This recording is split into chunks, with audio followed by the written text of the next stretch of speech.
B93.3, hello. Hi, I have your interview with Josh Groban on the line. Yes, hi, this is Joe, yes. Perfect. And I have this interview as being taped. Do you know when this will air?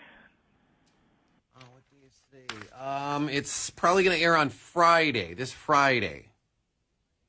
Okay, that's perfect. If you're ready for Josh, I can go ahead and patch you through. I'm ready, thank you. Wonderful. And you have Josh on the line. Good morning, Josh. Good morning. How are you? Good. It's Joe at Feel Good Mornings with Joe in Milwaukee, and you are coming here to the amphitheater on June 21st. Finally, we have concerts coming back to our beautiful renovated amphitheater. What do you know about Milwaukee? Yes. Oh, man. Well, I know that the fans there are, they go out of their minds. I've always had great times performing there. I've had some of the best beer I've ever had in my life when I'm there. Your brewers are absolutely crushing it at the moment. And playing outside in front of the stars is going to be a great, great night all around. You're going to have some beautiful weather that time of year. You know, I'm wondering about the beer. You mentioned the beer. How do you keep your voice in shape by sampling our beer? Well, what it takes away in hydration, it gives you in confidence. So it's really just a balancing act. So you need the liquid courage. Do you get nervous when you go on stage? I get nervous when I'm off stage. I get nervous when I'm off stage because, you hear the rumble of the crowd and, you're not up there yet. You don't have the reins yet, so you don't know what's going to go on. But no, as soon as I'm out there, I enjoy it. I got nervous on stage when I was younger, but now I just, it's my time where I can actually take control and have a great time.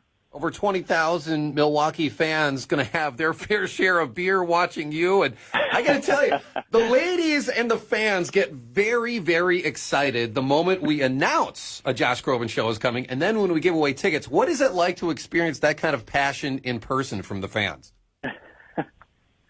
Well, I mean, it's always been nice. After the last couple of years, it's even nicer to see for anything in person. But passion in person, that is, I'll take it.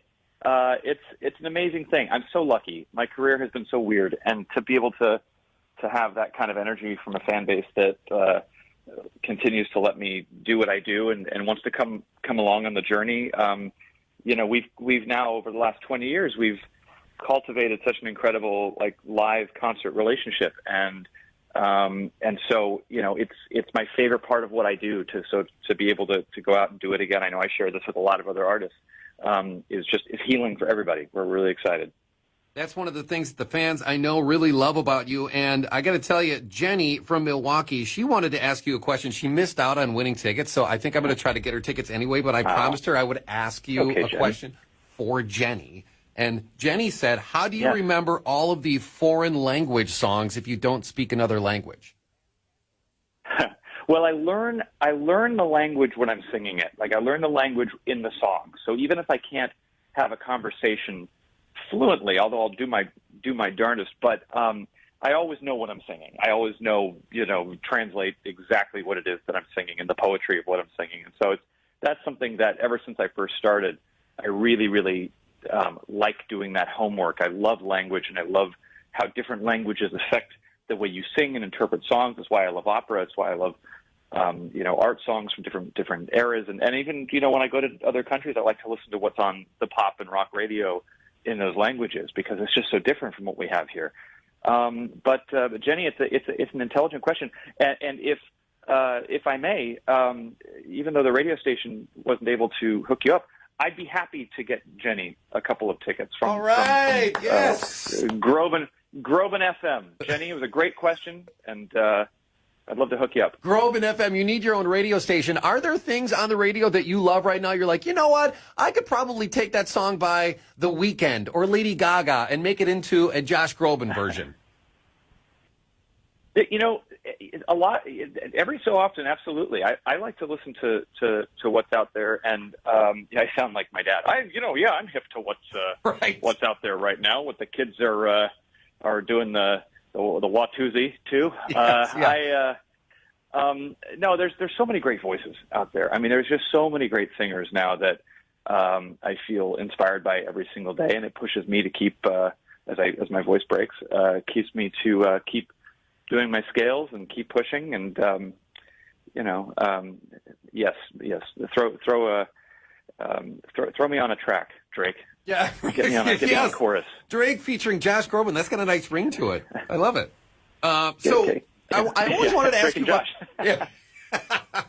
I always wanted to ask you about the Jimmy Kimmel thing because people were so surprised the first time I think it was the Panda video that really brought people into the funny world that is Josh Groban. So how did they get to find out that you were so funny and that you were willing to sing weird tweets from celebrities and wedding songs and songs about pandas? How did that all happen? A lot of people say like, well, I got my break on Carson or I got my break on, the Tonight Show. I honestly, my comedy break was on Kimmel. Jimmy gave me, with my kind of music, people kind of assume that you're a serious guy. And so sometimes you don't even get like an interview. You just, you get your 2 minutes to sing your big high notes and then you're on your way. But Jimmy like saw something like in my personality. Like he's like, oh, there's a fellow weirdo.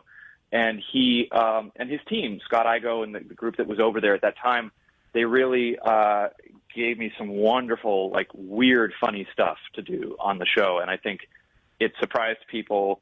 It wasn't a surprise to me or my friends because I've been doing that my whole life. But it was really fun to. It's always fun to go over there and just be a complete fool. Now, do you watch the videos back? Do you understand why people think it's funny?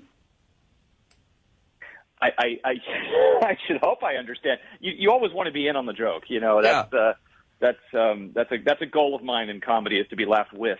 They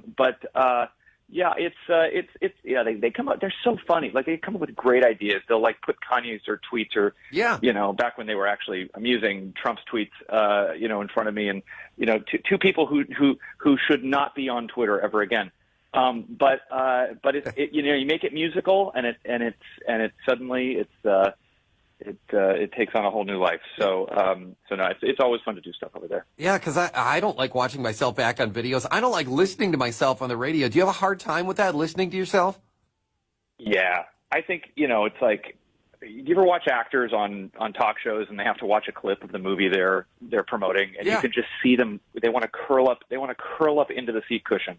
It's the same thing for singers. Like it's for you. It's for the audience. Like I love the act of singing. I love listening to music. I love writing music. I love the process of making it. I'm super into it when I'm making it. But once it's done, I want to sing it. I don't want to listen. I don't want to over criticize. I just want to perform it. And because otherwise it's you're always listening for the things you could have done differently. You want to enjoy it in the moment, and we're going to be there with you June 21st at the Amphitheater in Milwaukee. We're going to have some beer and some custard and some deep fried cheese curds waiting for you backstage to get the voice all warmed up. The voice's best friend, all those things. Absolutely. Exactly. Josh Groban, it was a real honor to talk to you. Thank you for spending time with us this morning on B93.3. Pleasure's mine. Take care, buddy. Thanks for having me. And Jenny, I'll see you there. Yes, Jenny. All right, have a good one. Thank you. Thanks. Bye-bye.